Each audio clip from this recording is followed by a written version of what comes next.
Donnie Yen, umunyabigwi w'umushinwa mu mikino n'amafilime, cyane cyane ibizwi nka action movies, martial art king.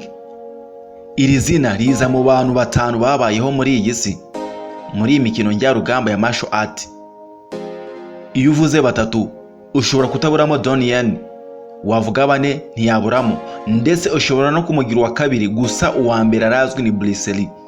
Ariko Jackie Chan, Jet Li na Donnie Yen n'andi mazina azi nyuma y'iki gihangange Bruce Lee. Gusa kuri iyi nshuro tuje kuvuga kuri Donnie Yen. Kuki Donnie Yen? Uyu yiswe n'ababyeyi be izina ryuzuye Yen Chitani. Yavuke i Canton, aha ni muri China, hari tariki 27 Nyakanga 1963. Ni umukinnyi wa filime, umuyobozi, umutoza w'imyitozo ya karate ndetse n'indi tekinike izwi nka choreography. Uyu ni ikirangirire ku isi. Yabaye umwe mu bantu bazamuye cyane sinema n'imyitozo ya Kung Fu movies. Ibi byamugize umwe mu byamamare bihambaye cyane muri Aziya ndetse no ku isi. Donnie Yen ni umwana wakuriye mu muryango w'abahanga mu mikino ngororamubiri. Mama we Bo Sim Mak yari umutoza w'ikirangirire muri Tai Chi no mu mikino ya Wushu. Ni nawe watangiye kumwigisha ubwo yari afite imyaka 4 gusa. Yakuranye urukundo rwinshi rw'imyitozo maze akunda cyane ikizwi nka Kung Fu, Taekwondo, Kickboxing ndetse n'izindi ngeri z'imyuga yo kurwana. Gusa igihe yari afite imyaka 18 yonyine, Donnie Yen yoherejwe i Beijing gukomeza kwiga imyitozo y'umwuga, aho yahuriyeyo n'umutoza ndetse n'umwanditsi w'amafilime Yuen Woo Ping. Uyu yamubereye umwigisha n'umuhanga mu kumwinjiza mu isi ya sinema. Ibi byaje gutangira mu mwaka w'1984 aho Donnie Yen yakinnye filime ye ya mbere yitwa Drunk Tai Chi, yateguwe na Yuen Woo Ping. Nyuma yaho yakomeje kwigaragaza mu mafilime atandukanye y'imyitozo kugeza ubwo yakunzwe cyane muri Tout État Une Fois na Un Chien Tu na La Secret de Rutu Blanc, ahari mu 1992, aho yakinnye nk'umusirikari mukuru General Lam. Yaje kuba umuyobozi director w'amafilime nka Legend of the Wolf.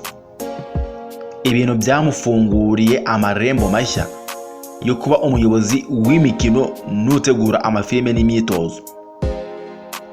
Uyu Donnie Yen yageze no muri filime z'Abanyamerika, aho yakinnye muri Highland. Iyi ni Endgame ya 2001 ndetse na Blade 2 ya 2002. Anakora nk'ushinzwe imyitozo y'intambara ibizwi nka fighter choreography. Hari indi filime kandi izwi nka Shanghai Night yakinwe 2002 hamwe na Jackie Chan. Hari indi kandi yakoze yitwa Hero, nayo hari muri 2002, yari kumwe n'uwitwa Zhang Yimou. Ayo mafilime yamuhesheje izina mpuzamahanga kubera uburyo akoresha ubuhanga bwa martial art mu buryo bugezweho kandi butangaje. Ibi ntabwo byaje kurangiriraho, kuko hari kimwe cyamugize ikirangirire ku isi, bimuhereza izamuka rikanganye cyane ndetse n'ikuzo rihambaye. Ip Man. Kuva mu mwaka wa 2006 ubwo undi mukinnyi ukomeye nka Jet Li yatangiye kuva mu mikino ya Kung Fu, Donnie Yen yahise ahabwa umwanya nk'umuyobozi n'icyamamare cya mbere muri Hong Kong. Ariko ikintu cyamumenyekanishije cyane ku isi ni filime Ip Man. Iyi yasohowe 2008, aho yakinnye nk'umwarimu w'icyamamare mu myitozo ya Wing Chun. Iyo filime yagizwe kimwe mu byiza kurusha byose mu mateka y'amafilime y'imyitozo.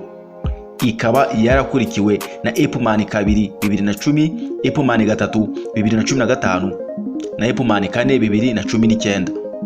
Aya mafilime yose yamugize intwari muri sinema ya Aziya ndetse no ku isi hose. Uyu mugabo kandi yagaragaye no muri Rogue One, A Star Wars Story. Rogue One, A Star Wars Story hari muri 2016. Aha yakinye nk'umugabo w'impumyi ufite imbaraga zidasanzwe. Ndetse no muri Triple X Reactivated hari muri 2017 ahakinana na Vin Diesel. Donnie Yen yagiye anahagaragara nk'umuyobozi, umwanditsi ndetse n'umukangurambaga choreographer mu mafilime atandukanye, agaragaza ubuhanga mu gufata amashusho y'imirwano n'uburyo bw'umubiri mu mikino. Donnie Yen kandi ntago twagenda tutakubwiye mu bimwe bigize ubuzima bwe, dore ko yashakanye na Chris Wang hari muri 2003, bakaba bafitanye abana 3 gusa.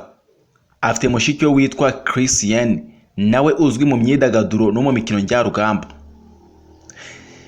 Nubwo abashinwa bazwiho kuba ari bagufiya, gusa Donnie Yen ntabwo ari mugufi nk'uko bizwi. Afite 1 na santimetero 73 kandi yamenyekanye ku izina rya Zeng Kung Fu, risobanura Yen uzi Kung Fu. Zen Kung Fu bisobanura Yen uzi Kung Fu. Ni umugabo ufite ibihembo byinshi, ni umunyabigwi ku buryo butangaje. Donnie Yen yanditse ibihembo byinshi muri Hong Kong Film Awards nka Golden Horse Award n'andi marushanwa yo ku rwego rwa sinema mpuzamahanga. Hose yagiye atwara ibikombe bikanganye. Yubatse izina rihambaye nk'umwe mu bantu bagize uruhare rukomeye mu guteza imbere Kung Fu Films nyuma ya Bruce Lee ndetse na Jet Li. Uyu Donnie Yen nubwo ari umukinnyi ndetse akaba n'umurwanyi muri martial art, amakuru agaragaza ko ari n'umunyapolitiki. Donnie Yen asanzwe ari umunyamuryango w'inama njyanama ya politiki y'Ubushinwa izwi nka CPPCC kuva 2023. Ni umuntu wiyemeje guteza imbere umuco w'Abashinwa no kugaragaza imbaraga z'umwuga wabo muri sinema yo ku rwego rw'isi.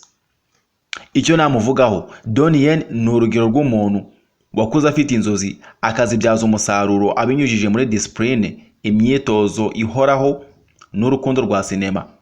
Uyu munsi afatwa nk'umwe mu bakinnyi b'ibihangange mu mateka ya filime ndetse n'imyitozo ya martial art. Akaba n'umwe mu bantu bakomeje kwerekana ko ubuhanga n'umurava bihindura isi. Bishatse kuvuga ko mu bakinnyi beza babayeho ku isi ba martial art cyangwa se abarwanyi mu mikino ya martial art, Bruce Lee, Donnie Yen, Jet Li na Jackie nibo ba mbere. Uvuze batatu ukavuga Donnie Yen ntawaguseka, nubwo wamugira wa kabiri ntawaguseka, kuko n'ubusanzwe afite ceinture noire muri Wing Chun, akagira ceinture rouge muri Tai Chi, ndetse afite na Dan muri Taekwondo. Ikirangirire Donnie Yen Chitani Dempa 250 niko nitwa. Amahoro y'Imana